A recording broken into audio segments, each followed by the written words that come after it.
didn't have fish today. And I'm going to listen. Hi everyone, thanks for joining us. We're here up in Ione at the Hook Tackle Shop, and I want to start off by thanking Jay for having us up here. Thanks a lot, Jay. You're welcome. Great location here, and we'll talk a little bit about that later. And I've got the unique opportunity of talking to Stan today, Stan Lafever, and Stan's been around. You've been tournament fishing for over 30 years, Stan. Yep. Stan is currently, you're fishing the Apex division for Apex Wild Tour, West. yep. Yeah.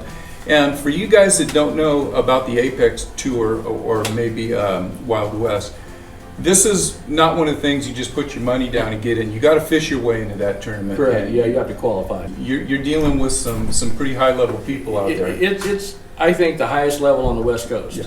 So Stan's been around and you're pretty good. I'll just tell you that. I know you won't want to miss it, Right. but 30 years.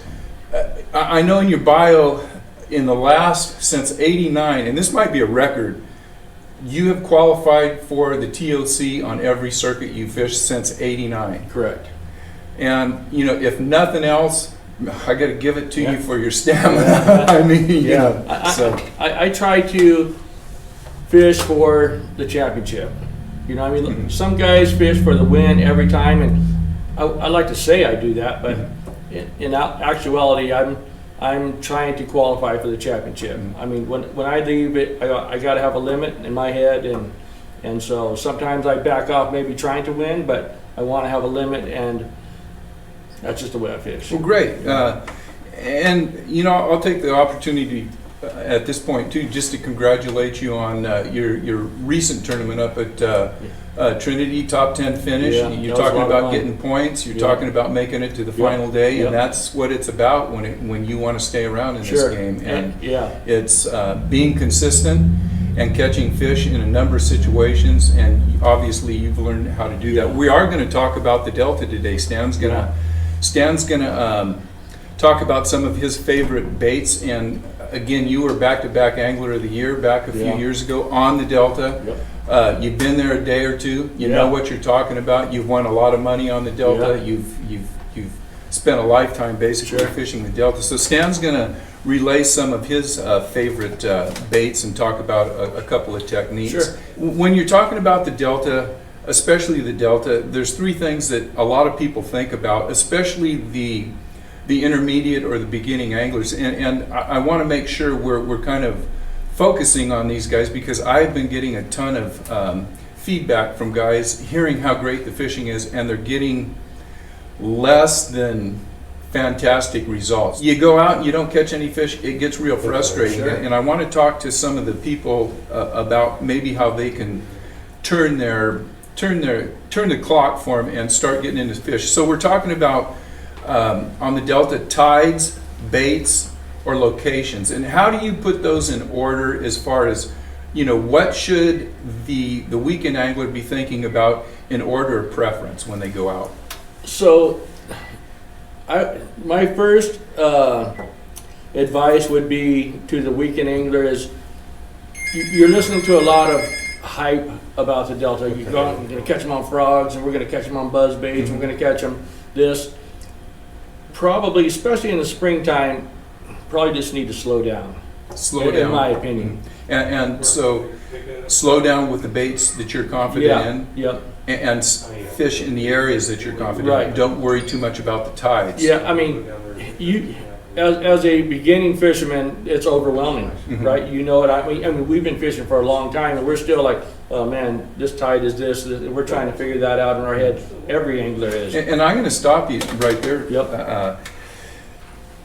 A lot of maybe the young guys or the guys that are just getting involved in fishing think that the pros, like yourself, catch fish every time you go out there, or even on a good day. They don't understand that you may fish an 8 or 10 hour day, and your 25 pounds may have all come in 15, 20 minutes, and the rest of that day has been very tough.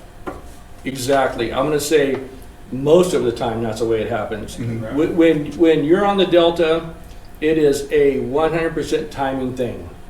You fish there, you know, if you go into area and you catch a big fish, I'm going to say 4+ whatever, you need to start concentrating on fishing what you're doing right then. Don't be high-fiving pictures, this, that. Put that thing in the live well if you want to get some pictures, and keep fishing as hard as you can for the next hour, because there's Right. little windows that, whether it be the current, the time of day, whatever, that's making that fish bite.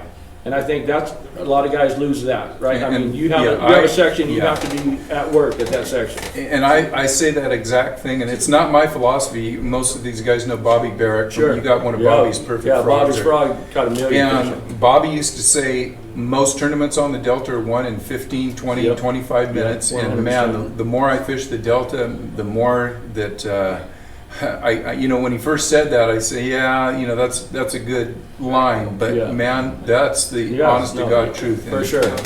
Yep. So the first thing you're looking at is probably then baits and location, Yep. and as you get more familiar with the Delta, you can start trying to run the tides. But first, when you're just trying to get bit, Yep. you're looking at baits and location, making sure that you're fishing in the right location. Now, when you're looking, let's just say you've never been on the Delta before, you're coming out and you're looking for a spot, and you don't want to win a tournament, you just want to catch fish, hopefully 1 to 3 pounds.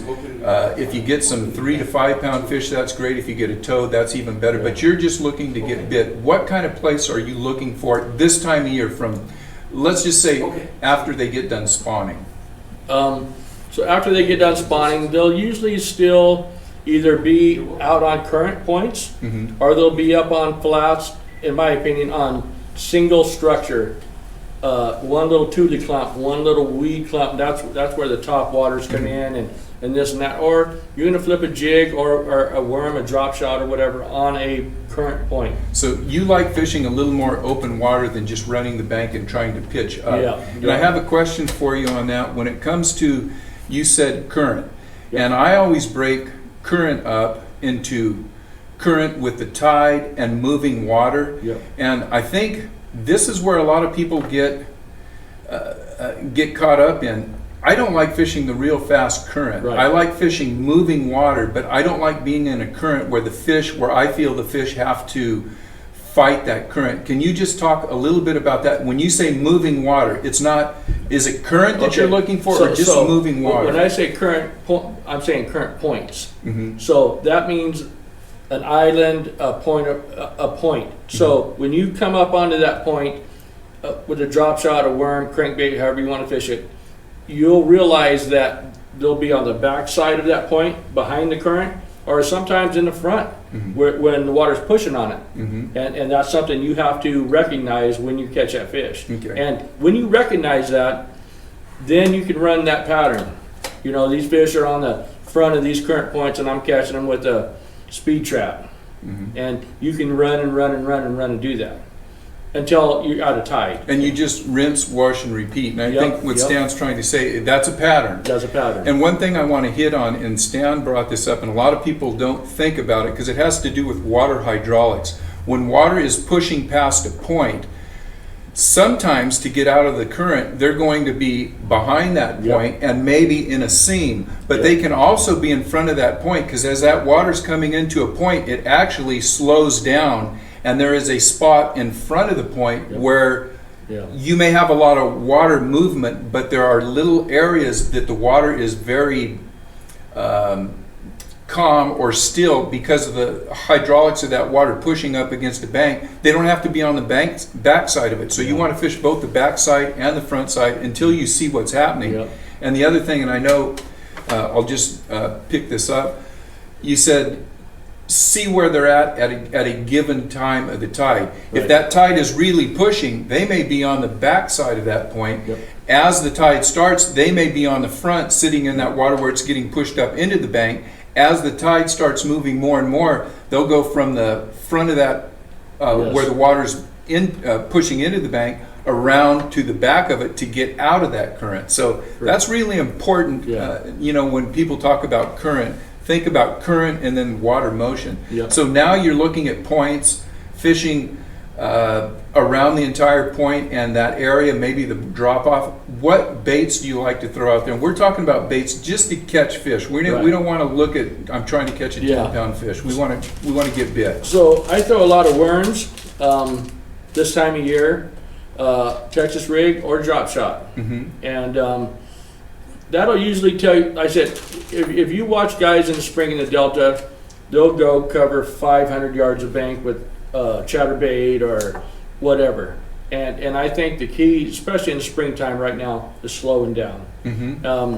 So if there's fish on beds, and we talked about this earlier, some of the beds now are 6, 8, 10 feet deep. So you come by there with a chatterbait, you come by there with a buzzbait, you come by there with whatever, crankbait, fish ain't reacting to that. They're just but if you'll slow down with a jig, a worm. And you're using these Bass Union jigs, right? Yep. Bass Union makes a grass jig, and I also throw a rod strainer grass jig quite a bit. And then a rod strainer spinnerbait to me is something you can slow roll even in that deeper. I'll go to a 3/4 ounce maybe, right. and let it and just slow roll it. Where it's good. A spinnerbait's kind of almost a forgotten bait. It is. I mean, it's coming back though. The last couple of years, you were saying you like throwing a spinnerbait more than a chatterbait. I do. Okay. I just have a lot.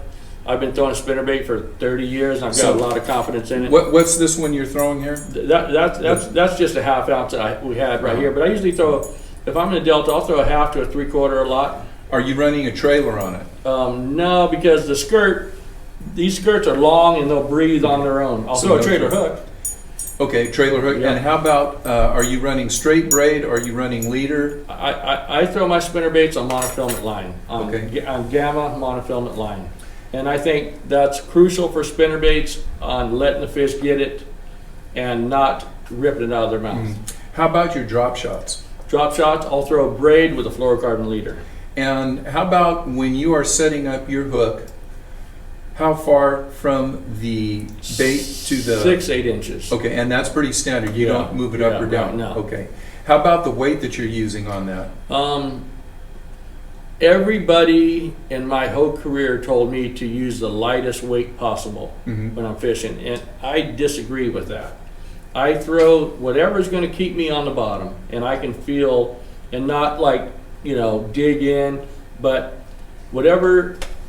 If you're sitting right there and your bait's just floating around, it's no good, right? And so you have to use whatever weight is going to keep you on the bottom. Now, and here's something that for the guys that are just starting out there, when they do that, they get hung up in the Eladia or the submerged vegetation. Are you looking for bare spots, or when you're throwing it into that vegetation, do you want that weight to penetrate through and go to the bottom and let it sit there and have the fish, give the fish time that are moving through the vegetation to find that worm, or are you trying to move it around and intercept fish? So I'm trying to concentrate on either the outside edge or the inside edge, depending. I'm not trying to get not right in the middle of it, but somewhere where you can kind of move it without getting hung up. Then you use your punching technique.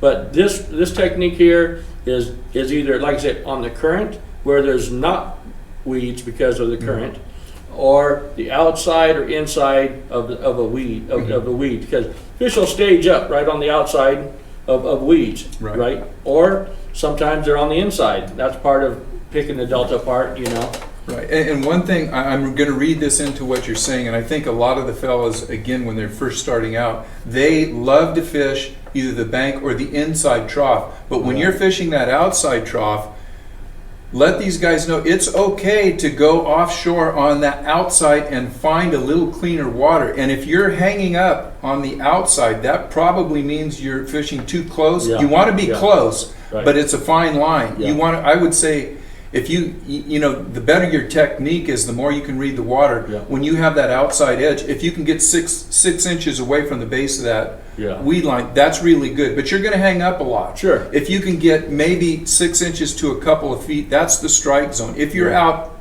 10 feet from that edge, it's too far. Well, I can tell you this. The last tournament that I won in the Delta, I was throwing a Texas rig worm, and I had found a weed line that was probably 20 feet off the bank.